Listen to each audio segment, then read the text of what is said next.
The Cleveland Browns just had their draft, and I want to talk about what actually happened, not through the lens of mock draft expectations or pre-draft projections, but through the lens of what this organization actually needed and whether the selections made sense for the specific situation they're trying to build around. Because when you lay out the picks and evaluate them against the context we've been discussing for months, the quarterback situation, the infrastructure deficiencies, the developmental environment Shedeur Sanders needs, the picture that emerges is genuinely encouraging in ways that go beyond the initial headlines. Spencer Fono at pick 6. That's the foundational decision, and I think it was the right one. We talked extensively about the importance of securing left tackle early in this draft class, about the steep drop-off in quality after the top tier, about why gambling on that position resolving itself later in the draft was a risk Cleveland didn't need to take when the asset to prevent it existed at 6. Fono is the kind of physically imposing tackle whose profile changes what a quarterback can do from a protection standpoint. 6'6", over 310 pounds, light enough on his feet to handle speed rushers while possessing the hand strength that neutralizes power rushers. The evaluation coming from people who studied his tape carefully describes exactly the kind of anchor presence at left tackle that transforms an offensive line from a liability into a functional foundation. When you're building a developmental environment around a young quarterback who faced pressure on 39% of his dropbacks last season, the worst rate in the entire NFL, adding that kind of protection quality at the most important position on the offensive line is not a preference. It's a structural necessity that the draft delivered. Casey Conception is the pick that I think most people are sleeping on, and I want to spend real time on him because the numbers he produced in college tell a story that the relative lack of pre-draft buzz around him doesn't reflect honestly. More touchdowns than Jordan Tyson, more touchdowns than Carnell Tate, more touchdowns than My Lemon. He left school with 28 touchdowns scored, with 1,000 yards from scrimmage and 10 touchdowns in 2 of his 3 seasons. That kind of consistent, sustained production across multiple college seasons is the kind of evidence that a production-based evaluation methodology rewards precisely because it isn't dependent on one breakout year or one favorable scheme. Conception produced repeatedly, in different game contexts, against different levels of competition, over time. That's the signal that translates most reliably to the professional level. What excites me most about Conception specifically is the dimension of his game that makes him immediately useful rather than a developmental project. He can operate in the quick game, screens, slants, quick outs, which is exactly the kind of early read, fast decision throws that fit Shedeur's natural rhythm and processing style. He can threaten vertically in one-on-one situations, which forces the pre-snap coverage distribution decisions we've talked about at length.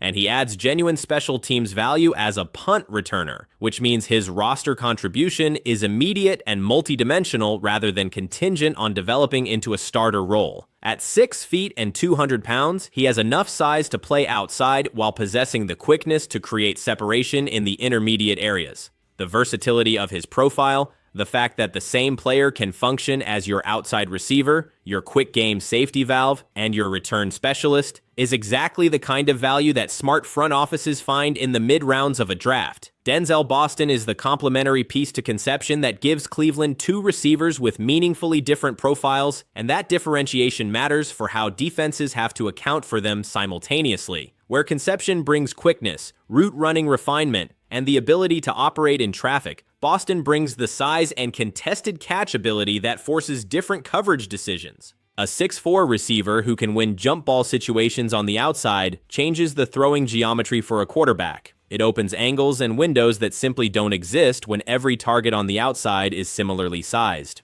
The combination of Boston outside and Conception in the quick game gives Shedeur distribution options that his receiving core last season genuinely didn't provide. The second offensive lineman in the draft, Austin Barber in the 3rd round, reinforces what I think is the clearest organizational statement of this draft class. Cleveland identified offensive line as the foundational infrastructure problem, and they addressed it with premium capital, and then came back and addressed it again with mid-round capital. 2 picks, both on the offensive line, both aimed at the same underlying problem. Shedeur Sanders faced pressure on 39% of his dropbacks last season. That number represents a failure of infrastructure, not a failure of the quarterback. And the organization's decision to commit 2 draft selections to fixing it is the clearest possible signal that they understand the distinction and are acting on it with genuine conviction rather than performative language.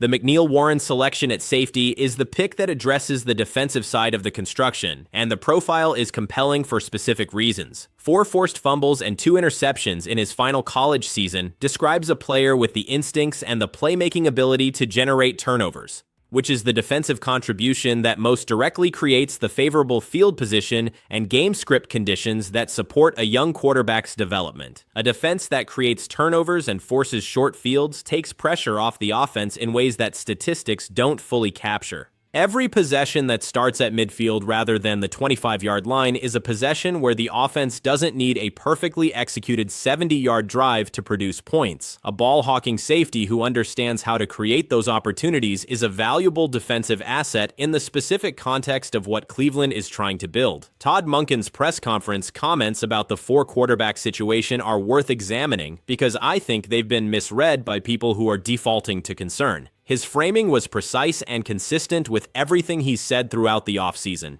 Competition doesn't mean equal reps. Every player competes. The depth chart is real and the rep distribution reflects it. Taylor Green is a developmental addition who brings athletic traits that could be utilized in specific package situations. The wildcat elements, designed quarterback runs, situations where his athleticism creates problems that a pure pocket passer doesn't. That kind of specialized addition doesn't threaten Shedeur's position as the starting quarterback any more than a backup running back threatens the starter. It's roster depth and offensive flexibility, not organizational ambiguity about the starting job. What the draft ultimately communicated, when you step back and look at the totality of the selections, is an organization that has made a clear-eyed assessment of what its franchise quarterback needs to succeed and has deployed its resources accordingly. 2 offensive linemen to address the protection environment. 2 receivers to address the vertical threat and quick game dimensions of the receiving core. A defensive playmaker who creates turnovers and favorable field position. Every selection traces back to a specific deficiency in the environment around Shedeur Sanders, and every selection represents a concrete step toward correcting it. Emmanuel Acho and Skip Bayless both landing in the same place,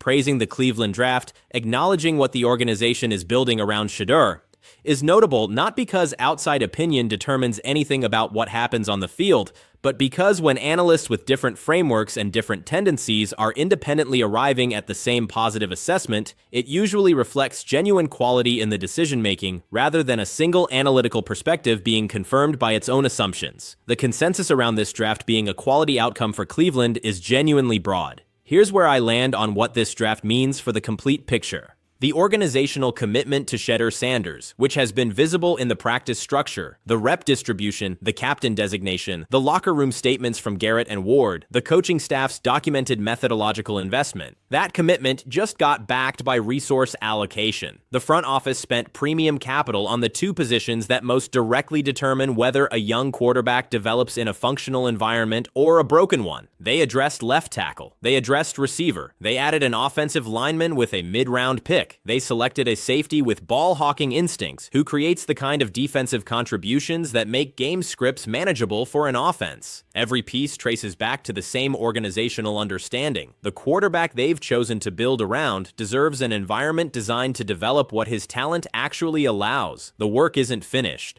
The Joey Bosa conversation, if it develops, would add the defensive dimension that makes the complete picture truly formidable. The Watson situation still needs formal resolution. Training camp will bring its own evaluations and adjustments. Nothing in professional football is complete until the games actually start and the evidence of execution begins to accumulate. But what just happened in Cleveland over the course of this draft represents the clearest possible organizational statement about what this franchise is trying to become and who it's trying to become it around. The capital was real, the needs were real. The connection between the selections and those needs was coherent and specific. And the young quarterback at the center of all of it, the one who spent the winter in the coach's office, who showed up to voluntary workouts when nobody required him to, who posted an 80% completion rate in 11-on-11 reps on day 1 of minicamp, who earned a captain designation before the formal competition was officially decided. That quarterback just watched his organization prove with its most valuable assets that the belief in him is not performative. It is operational, and that distinction is everything.